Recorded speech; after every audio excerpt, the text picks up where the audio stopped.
Hello everyone, how are we doing? Recently we've had the ELMS pack upgrade to LMU, which brings the unrestricted LMP2s, the P3s, and Silverstone. To celebrate that, LMU put on a 2.4 hours of Le Mans race on the weekend. So this is a recording of that race. We're starting at the back of the grid for no particular reason. We just didn't fancy qualifying. If I'm honest, there was no crashes, no loss of wings. What was that noise? There was nothing like that of the sorts. So we're doing an old last to first challenge here by the looks of it. And well, we start quite far back. We didn't even get the first chicane before the green light went, but we've already got ourselves at the back of these guys in front. There's some drive-thrus already in front, so we should get some places. Couple of people in the pits. That Ferrari going very slow. We're alongside a BMW here on our left. Should get this move done. We might have to take it easy. Cold tyres. Oh, but he backs out. And that is a very clean looking Dunlop chicane. That Porsche gets a bit squirrely, but he has got a drive through, so we shouldn't have to worry about him too much. But no, he just lets us go past, which is the sensible option on his point of view. This is usually a hot spot for trouble, and it's looking suspiciously clear.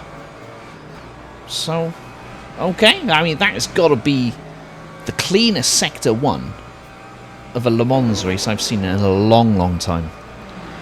But on the Mulsanne Straight, the Le Mans Straight, the Mulsanne Straight now, we are seconds behind the cars in front, but there is a little bit of battling going on. Hopefully we can make up some ground on this first chicane. And yeah, we've just basically got to plug our way back through the grid at this point. And yeah, as suspected, quite a few slow guys on that first chicane, so we immediately made a second up in one corner, essentially. Get us alongside the Ferrari. We should get this move done with a bit of slipstream in front. The Ferrari does tend to suffer from a speed disadvantage in comparison to the Mercedes, as we can quite clearly see. Overtake happening in front as well, but immediately we are already up to P26. And we're only halfway down Mulsanne. BMW sends it on the Ferrari in front. We should hopefully get a good exit here, and we can make the move on this Ferrari, which we definitely have got a good run here. Hopefully we stick to the inside, which he does go wide, so we do stick to the inside. The Beamer in front also making a move on the Aston, so there's definitely places to be gained and definitely battles going on. So we're not the only ones starting out of place, I suspect. That Ferrari getting a bit out of shape, and boink. Everyone just comes to a stop in front of us. We just reared in the Aston. I do apologise, my friend. But we have still got one car in front of us according to Delta, a McLaren with a drive-through to serve, so there's definitely at least one place to gain before the end of the lap. But still, a P24 at this stage of the race, from a 30 starting a 37, that's pretty damn good going. Are we going to get this move done here? No, we back out of it, keeping it safe. This Indianapolis is always a bottleneck, and that Aston, to be fair to him, did well to keep that out of trouble. I've definitely not done something silly there prior to the start of this race. Nope, you can't prove anything. You go side by side into Arnage here. Again, a good run on the Aston, which we did rear end a little bit earlier. And we have got the tow from the Ferrari, and again, that speed advantage the Mercedes has over the Ferrari is quite impressive. So we should get this move done before Porsche curves. Is he going to fight us for it? He sort of is, but I think we should get it done. Yep, there we go. And that is now P21. Could be in the top 20 before we cross the finish line for the first lap. So got to take it easy around Porsche curves. This is a beautiful section of track. If you can get that nailed, it is such a satisfying set of corners. You've just got to be brave. Got to be brave with those curves, but at the same time you can't take too much. We luck of sending it on the McLaren, but that is the guy with the drive-through. And we get ourselves right onto the rear of a nice little pack here. So, we cross the line for first lap completed. Is a couple of cars in the pits. We are 18th out of 37. That is a pretty damn good going. So as we skip forward to the first chicane of Mulsanne, those two cars earlier, the BMW and the Mustang, a bit of a battle going on ahead. They go side by side into the first chicane, which should give us a great run here. We go to the inside, what would be, and the Mustang does try to shut the door on us, but too late. That is a double overtake there. We will take that all day long. It looks like the BMW got a bit loose on the corner exit. But yeah, we'll take that all day long. We come up to Mulsanne corner, right on the rear of this Chevy. He was a bit slow going through there, but that again should give us the run on him. Again, the Mercedes proving it's certainly got the power in the straight line. Eating everything up at the moment. That should be the Chevy dispatched before that fast right-hander. Does this corner have a name? Because Indianapolis is the left-hander. I don't know what the name of this corner is. Put that in the comments below if you know what the name of that right-hander is. But as a solid overtake, we're on the rear end of this BMW. Looks like he's going to go defensive and take the inside. We'll stick to the outside. Can we go too wide around here? We get a bit of a shunt. That puts us off a little bit, but we do have a good drive here. Tuck in for a little bit of slipstream. There it goes. That little bit of suck working nicely. Allows us to slingshot to the inside for Porsche curves. And again, that is another move probably completed here. Yep, he backs out. Solid move there.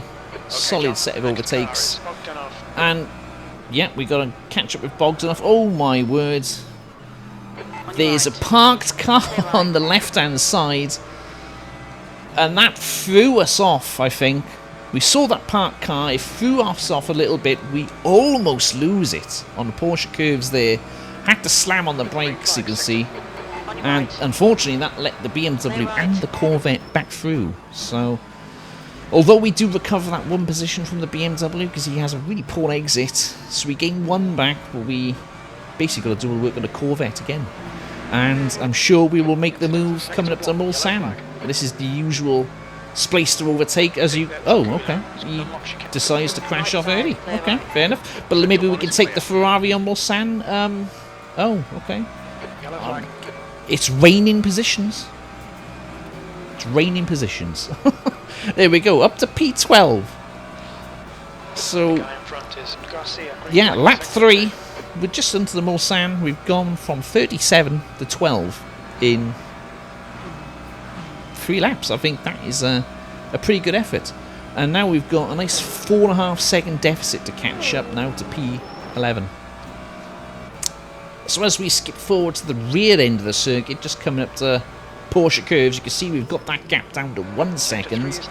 Although the two cars in front have swapped, Garcia has gone off here at the Porsche curves, and that was a relatively okay rejoin, but it does mean we have to slow right down for Porsche curves, and we didn't really have the opportunity to get past. But just goes to show that some people have got mistakes in them. He goes a little bit wide there. We take it easy ourselves. We've got a lovely run here. I'm not sure if we're going to get this move done at the pits, the first chicane. We think about sending it, but we have to back out. That door slammed firmly in our face. You shall not pass. Yeah, we'll not pass there, Garcia, but don't you worry. I'm coming for that P11.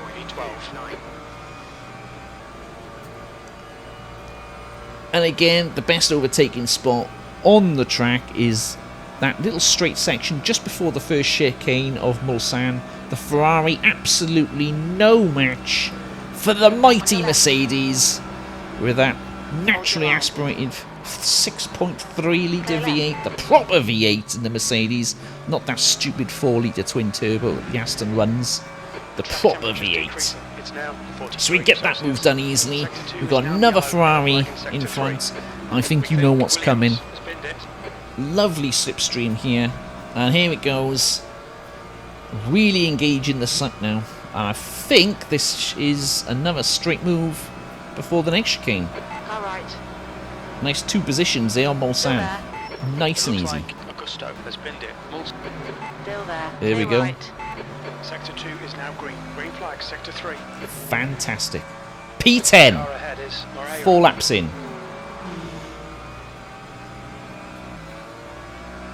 So as we skip a little bit forward, we're just coming up to our favourite set of corners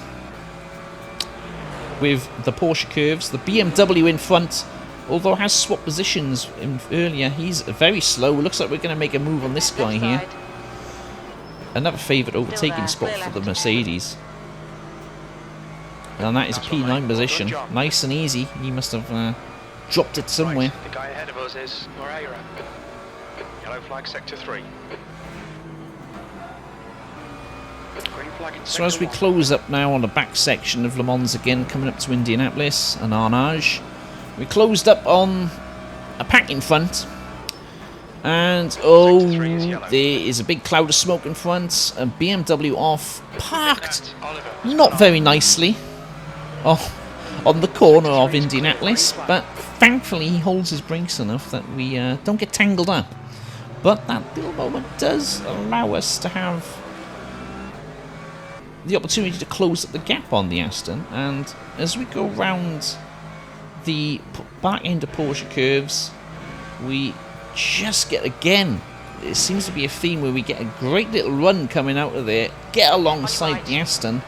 He's going to have absolutely no chance here with us here. We've got the inside, this corner is ours. That is another move done, and the eagle-eyed viewers amongst you will see that in P4, there's friend of the channel, Matt Reed, in the Ford Mustang. So he's clearly having a good race himself. I think he started P17. And he's coming in P4. Hopefully we can chase him down and have a nice little bit of a battle. So as we move on forward, it's starting to get a bit darker out there, and you can see there's a bit wayward BMW taking the alternative line through Porsche curves there. So he's definitely got a bit leery, and he's looking very leery coming around these corners. I'm fairly certain this guy was P2 originally, but he's clearly lost a lot of pace. Perhaps struggling in the cold now, because you can see it's getting darker. And certainly in this game, cold tyres is a thing. And, oh, there he goes. Goodbye, Fernandez. That will happen, as you can see. They say the track is getting darker. The temps in this game mean you lose grip. Not like in ACC, where when it gets colder, you can get faster. In this game, when it gets colder, you lose the grip on the tyres. So as we come to the end of this lap 10, we are boxing now. We've closed up to the Lexus in front. You can see it's fully dark now. We're in the middle of the night. We are boxing this lap. We are taking just fuel. We can see the leader is in. P2 stays out, so he's fuel saved a bit. But we're in a batch of cars here. Hopefully we can make some places here. We're not taking the full 100% of VE. We're only going to take 94. And, well, let's skip ahead for this boring bit.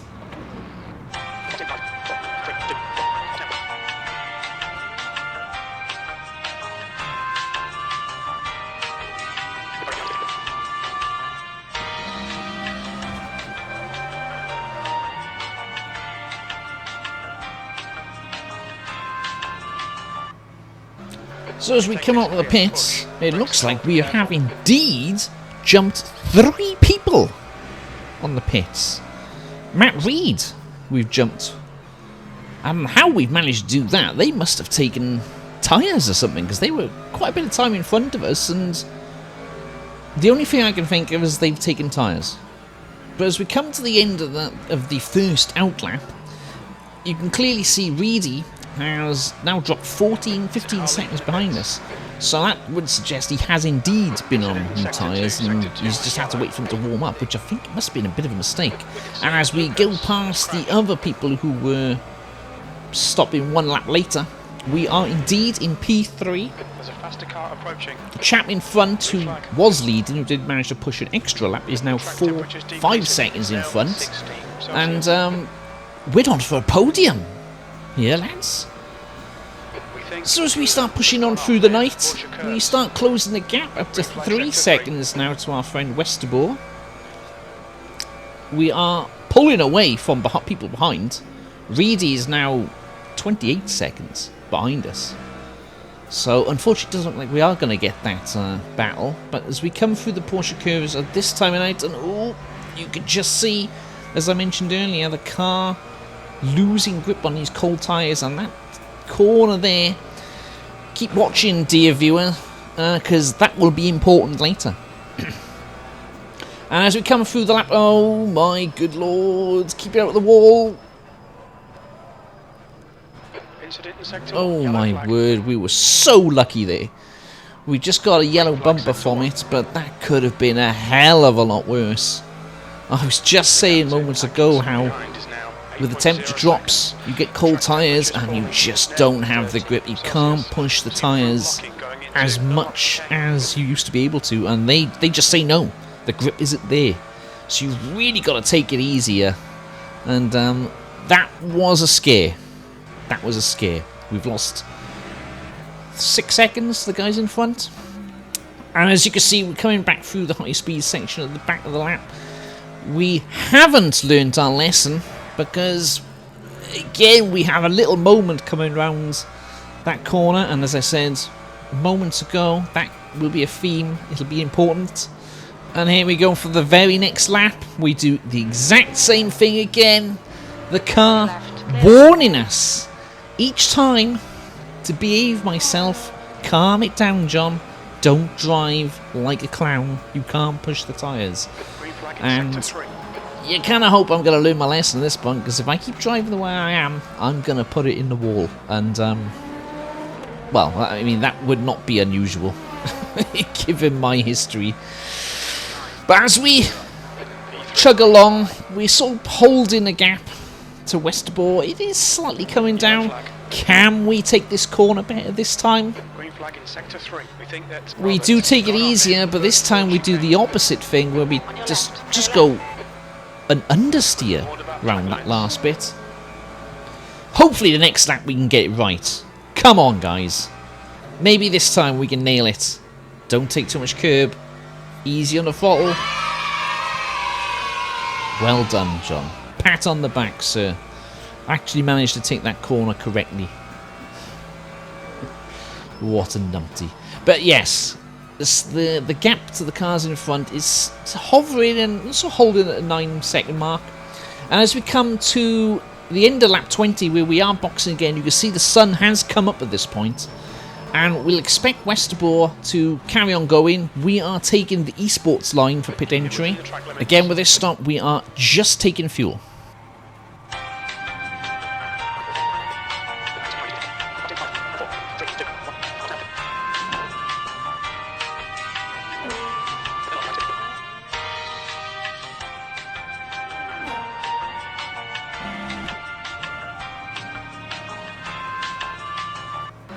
So as we leave the pits with just fuel, again gone with 96%, we did not change tyres, but we have just spotted that the leader, Augustus, has elected to stay out.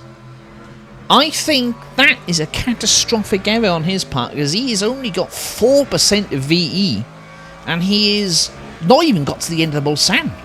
I don't think he's going to make it, and as you can see in this delta as we skip forward, he's about to get overtaken by Westerbork, and he must be fuel saving to an inch of his life.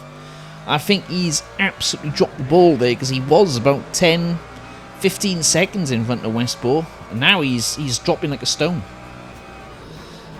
And he does finally make it to the pits. As we come up to Porsche curves, Augustus does make it to the pits with 1%. He's going to have lost so much time. He's going to be about 30 seconds behind us. Oh dear. We've all done it. And again, I'm not learning my lesson. Even when the light has come back, we are still taking too much curb on that. nice and tight. So John. we're comfortably P2 at this point. Westerbork is going to be pitting this lap. He's only got 7% of VE. You can see Augustus is indeed 31 seconds behind.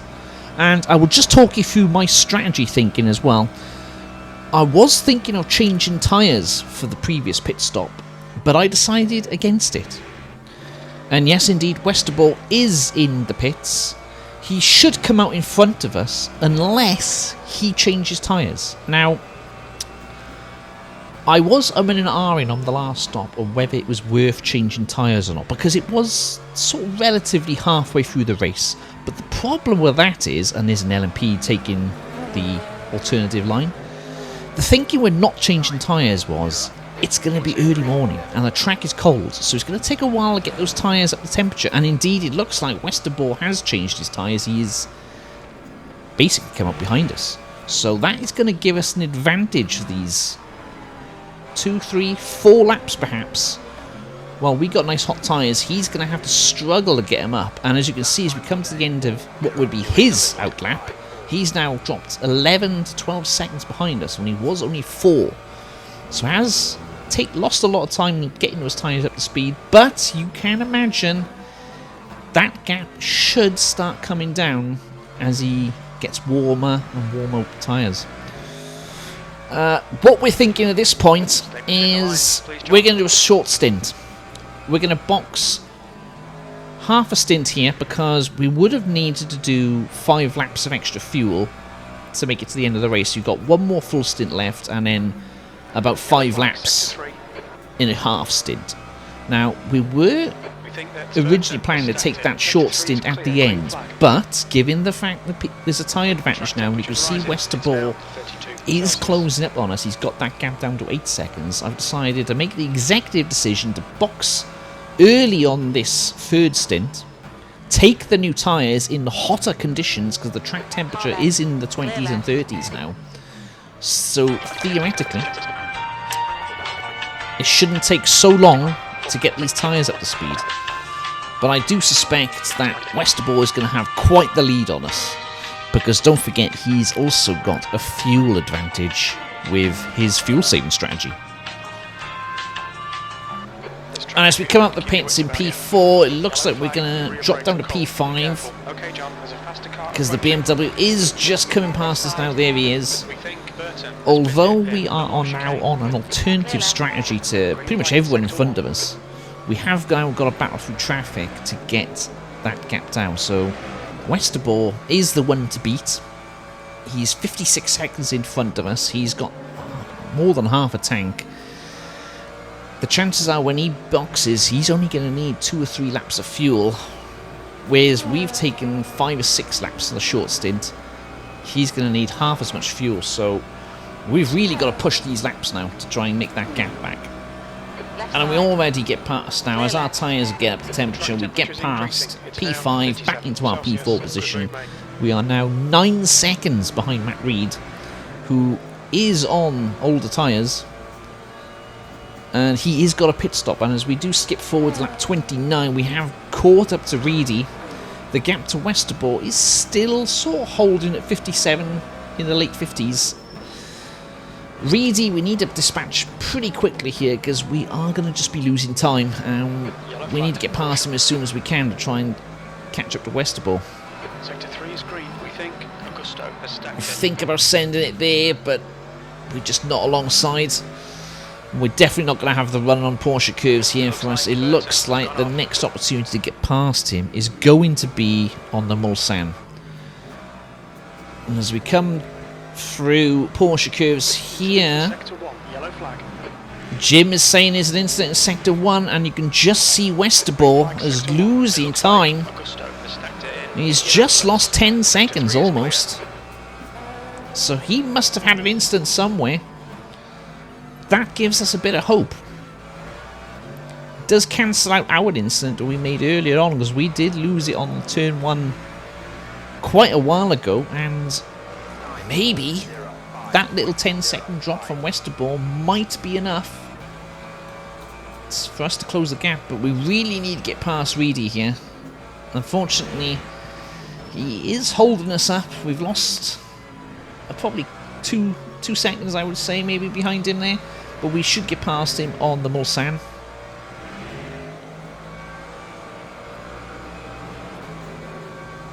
Augustus in P2. Again, he was the original leader. To be fair, he should be leading this race quite comfortably, but unfortunately I'm sure he's kicking himself with that decision to stay out the extra lap. He's probably forgotten the box. And here we go, we've got a great run on Reedy here. This should be a nice, easy move on him. Offside. We take the Hold your line. inside line for the next corner, and we get that done nice and casually. Gives us a little flash, a little bit of a wiggle to say hi, as you do. Well done, cheers Matt. So as we skip forward now to Linden lap 30, we set a banging lap time, our personal best really, 43 dead, setting our intentions here with Westerbork. And again, setting another solid lap in. Although we are got a slight bit of traffic, we pull out a massive delta in that last corner. Purple lap 402. Westerbork at that point, he's got to be looking in his mirrors, because that is an absolute banging lap on these in these conditions. There's 12 minutes left to go, 45-second gap, and as we come to lap 32, Westerbork is indeed in the pits. He only needs 3 laps of fuel, so he may well, and he should be out in front of us, because he's been fuel saving all race. He would have saved 6 laps worth of fuel.